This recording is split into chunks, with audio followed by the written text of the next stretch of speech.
இனமான சொந்தங்களுக்கு வணக்கம். கடந்த 27/12/2025 கடந்த வாரம் திருநெல்வேலி மாவட்டம் அம்பாசமுத்திரம் தாலுகா ராமச்சந்திரபுரத்தைச் சேர்ந்த ஒளி அமைப்பாளர் விவசாயி மாரியப்பன் என்பவர் படுகொலை செய்யப்பட்டார்.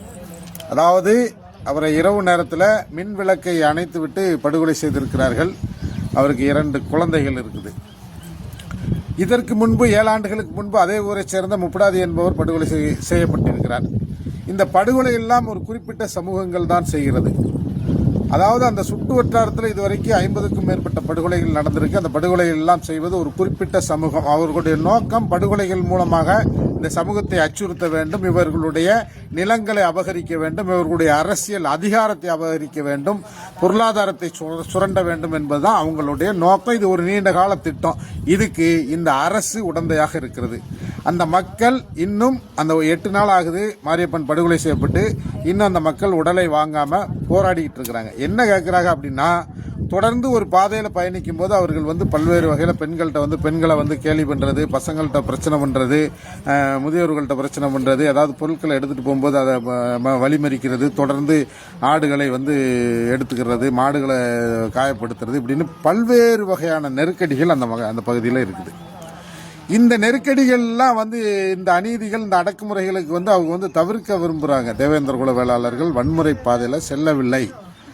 அவர்கள் அமைதியான வழியில் உழைப்பை உழைக்கும் மக்களாக இருக்கிறாங்க. அவங்க வயல்வெளிகளில் வேலை பார்க்குறாங்க. இந்த மாதிரி வேலை பார்த்து அவங்க ஒரு சுயமரியாதையோடு வாழ்கிறார்கள். அவர்கள் யாருடைய சொத்துக்கும் ஆசைப்படுகிறது கிடையாது, யாரையும் ஒடுக்குவது கிடையாது. இப்படியான பண்பு கொண்ட இந்த மக்களை தொடர்ந்து ஒரு வன்முறை, ஒரு கும்பல், ஒரு சாதி வெறி கும்பல் தென் தமிழ்நாட்டில் தொடர்ந்து படுகொலையில் செய்கிற அனைத்து சமூக மக்களையும் படுகொலை செய்து கொண்டிருக்கக்கூடிய ஒரு குறிப்பிட்ட சமூகத்தைச் சேர்ந்தவர்கள் அந்த பகுதியில் பிரச்சனைக்குரியவர்களாக இருக்கிறாங்க, பெரும் எண்ணிக்கையில் இருக்கிறாங்க. அதனால் எங்களுக்கு ஒரு மாற்றுப்பாதை வேணும்னு கேட்குறாங்க. அரசாங்கம் மாற்றுப்பாதை தருவதா வாக்குறுதி கொடுத்து இந்த உடலை வாங்க சொல்லிட்டு வழக்கம் போல வாக்குறுதிகளை காற்றில் பறக்க விடலாம், இந்த மக்களை எளிதாக ஏமாற்றி விடலாம்னு அரசாங்கம் நினைக்குது. அரசியல்வாதிகளும் நினைக்கிறாங்க. அந்த தொகுதி எம்எல்ஏ எஸ்ஐக்கு சுப்பையா சும்மா ஒரு கண் துடைப்புக்காக நேற்று 7வது நாள் போராட்டத்தில் அங்கே மக்களோட சும்மா உட்கார்ந்து புகைப்படங்கள் எடுத்துகிட்டு போயிட்டாரு. வேற யாரும் அப்பகுதியில் உள்ள அரசியல்வாதிகளோ அரசியல் கட்சிகளோ அல்லது சமூகத்திற்காக இது போன்ற அநீதிகளுக்கு எதிராக போராடுகிறோன்னு சொல்லக்கூடிய எந்த இயக்கமும் அந்த இடத்துக்கு வரல. அங்கே குறிப்பிட்டு தேவேந்திர குல வேளாளர் சமூகத்தைச் சேர்ந்த மல்லர் பேராயம், தமிழர் விடுதலை களம், தேவேந்திர குல வேளாளர் உறவின் முறை போன்ற அமைப்புகள் தான் அங்கே நின்று போராடிட்டு இருக்காங்க. கூடுதலாக விடுதலை சிறுத்தையினுடைய நெல்லை மாநகர செயலாளர் முத்துவளவன் வந்திருக்கிறார். மற்ற யாரும் அங்கே வரல. ஏன் வரல அப்படின்னா, இந்த மக்கள் அதிகாரத்தில் இல்லை, அதிகாரத்தில் இருப்பவர்கள் தேவேந்திர குல வேளாளர்களை பொருட்படுத்துவதில்லை. குறிப்பாக திராவிட முன்னேற்ற கழக ஆட்சி, திமுக ஆட்சியில் இப்போ அது தொடங்கப்பட்ட 1967 திமுக ஆட்சிக்கு வந்துச்சு.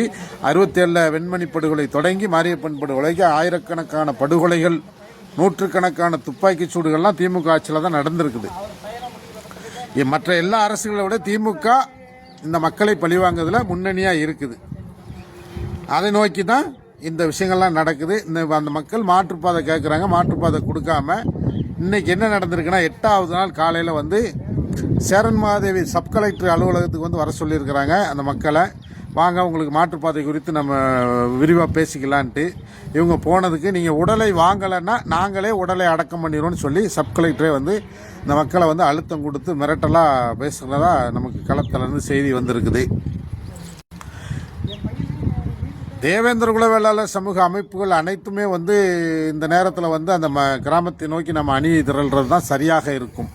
அந்த மக்களுடைய பாதுகாப்பை உறுதி செய்ய வேண்டும். அந்த கிராமத்தில் பெண்கள் எல்லாமே உறுதியாக இருக்கிறாங்க. மக்கள் உறுதியாக நின்று போராடி கொண்டிருக்கிறார்கள். இயக்கங்கள்லாம் போனால் கொஞ்சம் வலிமையாக இருக்கும். அதனால் இயக்கங்கள்லாம் நாங்கள்லாம் அந்த கிராமத்தை நோக்கி அணிவகுக்க தொடங்கியிருக்கிறோம். அனைத்து இயக்கங்களும், அனைத்து தலைவர்களும், சமூக செயல்பாட்டாளர்களும், அநீதிக்கு எதிராக நிற்கக்கூடிய அனைவருமே ராமச்சந்திரபுரத்துக்கு வருமாறு அன்போடு கேட்டுக்கொள்கிறேன்.